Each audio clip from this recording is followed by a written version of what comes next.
नमस्कार। आज सत्य पर सत्य की विजय का प्रतीक विजयादशमी पर्व पूरे जिले में 2 अक्टूबर को हर्षोल्लासपूर्वक मनाया जाएगा, जिसको लेकर चित्तौड़गढ़ के इंदिरा गांधी स्टेडियम में तैयारियां अंतिम चरण में पहुंच चुकी है। इस वर्ष रावण का पुतला जहां 72 फीट का बनाया जा रहा है, वहीं मेघनाद एवं कुंभकर्ण का पुतला 51 फुट का होगा। एक और जहां पुतले बनाने का काम अंतिम चरण में पहुंच चुका है, वहीं पुतले बनाने वाले कारीगर इंद्र देवता से यह दुआ कर रहे हैं कि 1 और 2 अक्टूबर को कम से कम बारिश नहीं हो, क्योंकि मौसम विभाग ने जो चेतावनी दे रखी है और जिस तरह की संभावना दिख रही है, उसको लेकर कारीगरों में भी इस बात को लेकर काफी अधिक चिंता है कि यदि बारिश हो जाती है तो जो पुतले तैयार किए हैं उस पर असर पड़ सकता है। असत्य पर सत्य की विजय का प्रतीक विजयादशमी 2 अक्टूबर को पूरे देश में मनाया जाएगा। इस वर्ष विजयादशमी के दिन गांधी जयंती भी है, यानी कि विजयादशमी और गांधी जयंती एक साथ मनाई जाएगी।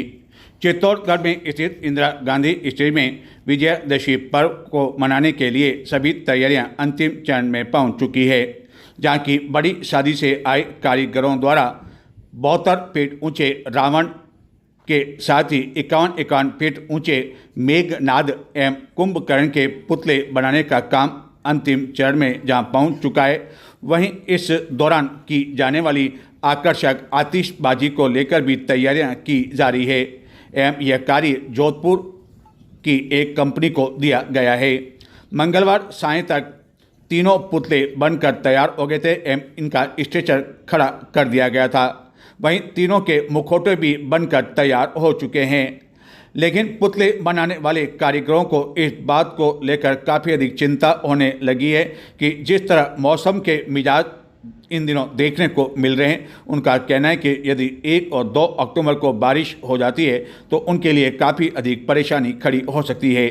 यही कारण है कि बुधवार को स्ट्रेचर पूरी तरह से जब बनकर तैयार हो जाएंगे, जो कि खड़े हो चुके हैं, एवं अंतिम कार्य उस दिन कर लिया जाएगा, लेकिन मुखौटे चढ़ाने का काम विजयादशमी के दिन यानी कि 2 अक्टूबर दोपहर तक ही किया जाएगा। यह सब कुछ इसलिए किया जा रहा है ताकि बारिश के कारण हर संभावना को टटोला जा रहा है। एवं पुतले बनाने वाले कारीगरों का कहना है कि इस वर्ष जो पुतले बनाए गए हैं वह आकर्षक होंगे एवं खास तौर पर बच्चों को आकर्षित करेंगे। एवं दावा यह भी किया जा रहा है कि यह 5-10 मिनट तक जलेंगे। हालांकि यह तो विजयादशमी के दिन ही पता चल सकेगा कि कितनी देर तक ये जल पाएंगे। रावण, मेघनाद और कुंभकर्ण के पुतले तैयार किए जा रहे हैं। यदि आज की बात करें, तैयारियों की बात करें, तो क्या स्थिति है इस समय? कितने फीट तैयार किए जा रहे हैं? ये अभी 51 फीट का ये मेघनाद, कुंभकर्ण है 51 फीट का, 70 फीट ये पहुँचेगा और 71 तक इसको हाइट देनी है। और क्या विशेषता रहेगी इस बार? व्यवस्था चक्राकार सब घूमेंगे हाथों में, सिर के ऊपर भी घूमेगा। और कब से तैयारी चल रही है इसकी? 10 दिन हो गए सर। 10 दिन हो गए। तो सारी तैयारी आपके यहाँ पे की जाती है? यहाँ पर ही की जाती है। और कब तक ये सारा पूरा बनकर तैयार हो जाएगा? कल तैयार हो जाएगा बिल्कुल। और कंप्लीट कब? परसों ही, मतलब परसों दिन होगा। दहन तो 2 तारीख को होगा, लेकिन सभी जो पुतले, तीनों पुतले मुखौटे समेत कल शाम तक तैयार खड़े कर दिए जाएंगे या परसों ही किए जाएंगे? मौसम थोड़ा बारिश का भी लग रहा है, मौसम ऐसा, तो क्या इसको लेकर भी कोई ध्यान रखा जा रहा है? जी, मौसम के हिसाब से तो ध्यान रखा जा रहा है। मौसम के हिसाब से भी ध्यान रखा जा रहा है। क्या उम्मीद की जाए कि लोग कितनी देर तक इसका आनंद ले सकेंगे, कितनी देर तक ये जल पाएंगे, क्या उम्मीद है? सर ये तो घास के साथ में, तो घास तो किसी को छोड़ती नहीं है, मगर तो भी 5-10 मिनट में तो आनंद लेंगे। 5-10 मिनट तक उम्मीद है कि चलेंगे ये तीनों। और विशेषताओं की यदि बात करें इन तीनों पुतले के बारे में, तो क्या खास विशेषता और रहेगी? आंखों में से ज्वालामुखी निकलेगी, चक्कर होकर चलेंगे, आंखों में से आंसू गिरेंगे। सलीम मोहम्मद जी, इन पुतलों की बात करें तो कितना समय, कितने वर्ष हो गए आपको इन पुतलों को बनाते? करीब मेरे को 15 साल हो गए बनाते। और कितने लोग लगते हैं इन पुतलों को बनाने में? 15 आदमी का गैंग चल रही है सर। क्या खास बात, क्या ध्यान रखी जाती है और क्या क्या इसमें उपयोग किया जाता है? हम देख रहे हैं कि लकड़ी का भी है, कपड़ा भी है। कपड़ा, लकड़ी, कागज़ सब यूपी ले जाता है, डोरी, रस्सी, तार वगैरह सब चलते हैं। और राजस्थान के अलावा भी आप ये लेते हैं? जी। चित्तौड़ जिले के अंदर बना ही रहे अपन। अभी 5-7 ठेके हुए हैं अपने। और साथ जिस जगह पार्टी चल रही है। तो और अन्य दिनों की बात करें तो उन दिनों में फिर आपका क्या काम रहता है? मैं बंगाल का काम करता हूँ सर। अच्छा, बंगाल का। और हम देखेंगे सारा काम आपका, जैसे मशीन भी यहाँ पड़ी हुई है, सब कुछ यहाँ पड़े हुए हैं, तो ये जो सारी कटिंग्स वगैरह काम हुए वो सब यहीं होता है? सब यहीं होता है, सारा काम यहीं होता है, सब सिलाई वगैरह सब यहीं होती है। सिलाई वगैरह सारी यहीं पर की जाती है। नवरात्रि महोत्सव के तहत मंगलवार को दुर्गा अष्टमी के अवसर पर जिले के विभिन्न शक्ति पीठों पर भक्तों का तांता उमड़ पड़ा। चित्तौड़ दुर्ग स्थित कालिका माता मंदिर में दिन भर बड़ी संख्या में दूर दराज क्षेत्रों से भक्तजन पहुंचे। चित्तौड़गढ़ के समीप जातला माता, जहाँ की सोमवार को ही हवन के साथ ही नवरात्रि की जो पूर्णावती का कार्यक्रम था वह संपन्न हो गया था, लेकिन इसके बावजूद मंगलवार को भी कई भक्त जातला माता दर्शन करने के लिए पहुंचे, जहां आयोजित मेले में भी कई लोग खरीदारी करते हुए देखे गए एवं इस मेले का समापन भी मंगलवार को हो गया। नवरात्रि महोत्सव के तहत मंगलवार को दुर्गा अष्टमी के अवसर पर चित्तौड़गढ़ जिले में स्थित सभी शक्ति पीठों पर भक्तों का तांता उमड़ पड़ा। इस दौरान दुर्ग स्थित प्रसिद्ध कालिका माता मंदिर में तड़के से ही भक्तों के पहुंचने का सिलसिला प्रारंभ हो गया था। गत 8-9 दिनों की तरह मंगलवार को भी कई भक्तजन तड़के ही पैदल और वह भी नंगे पांव कालिका माता मंदिर दर्शन करने के लिए पहुंचने लगे एवं उसके बाद शहरी एवं ग्रामीण भक्तों के आने का सिलसिला रात्रि तक बना रहा, जहां की मेवाड़ राज घराने की ओर से मंगलवार को हवन का आयोजन किया गया, जबकि बुधवार को भी मंदिर की ओर से हवन का आयोजन होगा। इसके साथ ही पूर्णावती हो जाएगी एवं नवरात्रि की समाप्ति हो जाएगी। इस वर्ष नवरात्रि के दौरान गत कुछ वर्षों के मुकाबले भक्तों की भीड़ काफ़ी अधिक देखी गई एवं कई लोगों द्वारा भंडारे का आयोजन भी किया गया एवं न केवल शहरी बल्कि ग्रामीण क्षेत्रों से आए भक्तों की संख्या भी इस वर्ष अपेक्षाकृत अधिक देखने को मिली।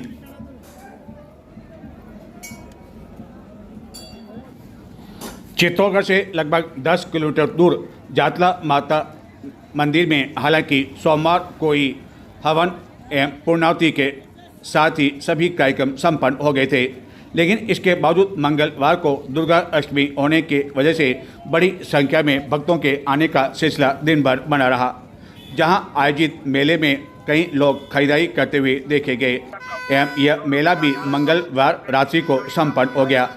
इस वर्ष मेले में दुकान लगाने आए कई व्यापारियों ने बताया कि गत कुछ वर्षों के मुकाबले इस वर्ष मेले में जो खरीदारी हुई वह अपेक्षाकृत अच्छी हुई एवं काफ़ी अधिक संतोष व्यक्त करते हुए देखे गए। जातला माता मंदिर के बारे में कहा जाता है कि यह महाभारत काल के समय से ही बना हुआ है एवं कौरव पांडव की धर्म सभा इसी स्थान पर हुआ करती थी एवं अन्य कई मान्यताएं जातला माता को लेकर है। वहीं लकवा पीड़ित लोग भी यहाँ बड़ी संख्या में आते हैं। वैसे तो साल भर ऐसे लोगों का यहाँ आना जाना लगा रहता है, लेकिन खास तौर पर नवरात्रि के दिनों में बड़ी संख्या में लोगों का पड़ाव यहाँ देखा गया एवं उनके परिवार के कई सदस्य भी उनके साथ देखे गए। कई लोगों ने ऐसी चमत्कारी बातें बताई जिन्हें सुनकर एक बार सहसा विश्वास भी नहीं होता है, जिनका कहना है कि लकवे के कारण वह इतने अधिक परेशान हो गए, अच्छे डॉक्टरों ने जवाब तक दे दिया। बड़े चिकित्सालय जाने के बाद यह कहा गया कि वह पूरी तरह से ठीक नहीं हो पाएंगे, लेकिन जातला माता के चमत्कार के बारे में जब उन्हें पता चला तो वह नवरात्रि के दिनों में यहाँ आए 9 दिनों तक पड़ाव डाले रहे एवं कुछ लोग तो पूरी तरह से यहाँ से स्वस्थ होकर गए, जबकि कुछ का कहना है कि उन्हें काफ़ी अधिक असर पड़ा है, वह अगले कुछ दिनों में वह पुनः आएंगे। इस मंदिर को पूर्ण रूप से संचालित करने के लिए एवं विभिन्न व्यवस्थाओं के लिए एक ट्रस्ट का गठन भी किया हुआ है, जिससे 400 सदस्य जुड़े हुए हैं। गत कई वर्षों से अध्यक्ष का निर्वहन कर रहे लाला गुजर ने बताया कि यहाँ पर विभिन्न समाज के कई धर्मशालाएं भी हैं, जिन्हें कि मंदिर ट्रस्ट की ओर से निःशुल्क भूमि आवंटित की जाती है और उसके बाद विभिन्न समाज की ओर से इन धर्मशालाओं का निर्माण करवाए जाने के बाद इसके रख रखाव एवं संचालन के लिए चाबी ट्रस्ट को सौंप दी जाती है। एवं हवन होने के बाद भी मंगलवार को भी लकवा से पीड़ित कई लोग यहां देखे गए, जिनका कहना है कि वह अगले कुछ दिनों तक यहां पर ही मौजूद रहेंगे।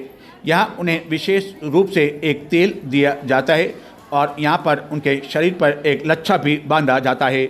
इस तेल से मालिश की जाती है और उसके बाद कई लोग यहां से स्वस्थ होकर लौटते हैं। ऐसे कई लोगों के बारे में जो लोगों ने जानकारी दी, उसको सुनकर बड़ा आश्चर्य भी होता है कि आज के वैज्ञानिक युग में भी ये चमत्कार संभव है। और यह चमत्कार देखा जाता है जातला माता के इसी मंदिर में, जहाँ की इस नवरात्रि के दौरान विभिन्न कार्यक्रम आयोजित किए गए।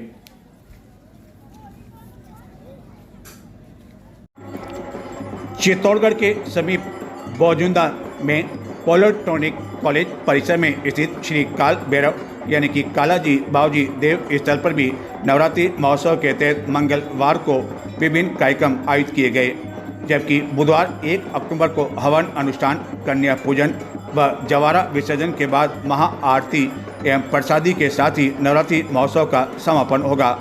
नवरात्रि के दौरान प्रतिदिन सुबह शाम आरती एवं अन्य कई धार्मिक कार्यक्रम यहां पर आयोजित किए गए।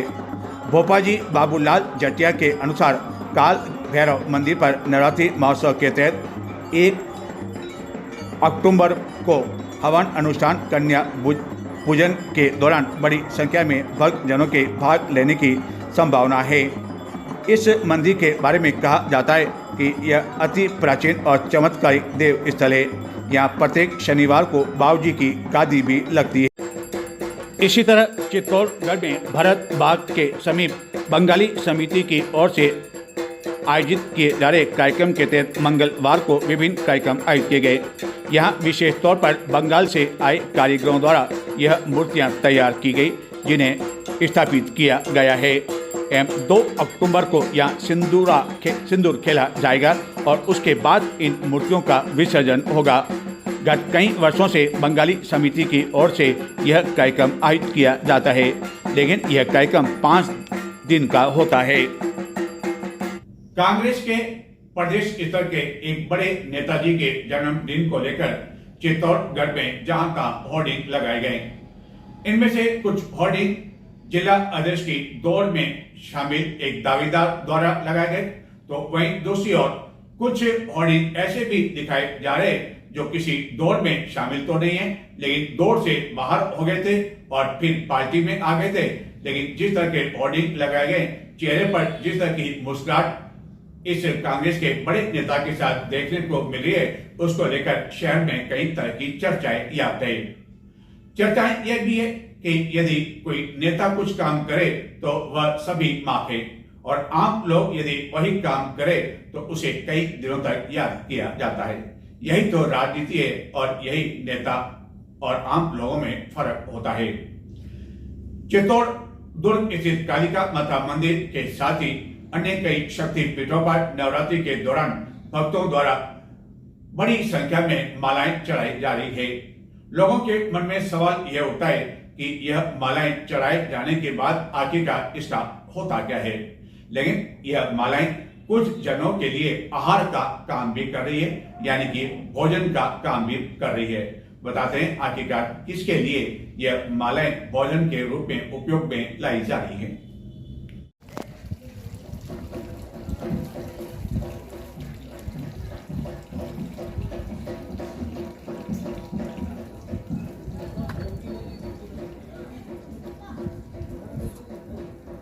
नवरात्रि के इन दिनों में भी एप्पल के भाव इतने अधिक महंगे नहीं हुए जितनी की सोचा जा रहा था।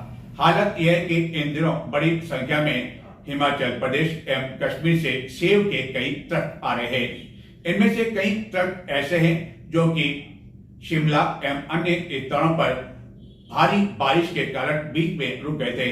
लेकिन जब ये सेब यहाँ पहुंच रहे हैं और व्यापारी इन सेब की पेटियों को खोल रहे हैं, तो काफी अधिक सेब ऐसे निकल रहे हैं जो कि लोगों को खिलाए नहीं जा सकते हैं। लेकिन इसका उपयोग कौन कर रहा है और कौन इन सेब का इन दिनों आनंद ले रहा है, आप देखें और दें मुझे आज्ञा। नमस्कार।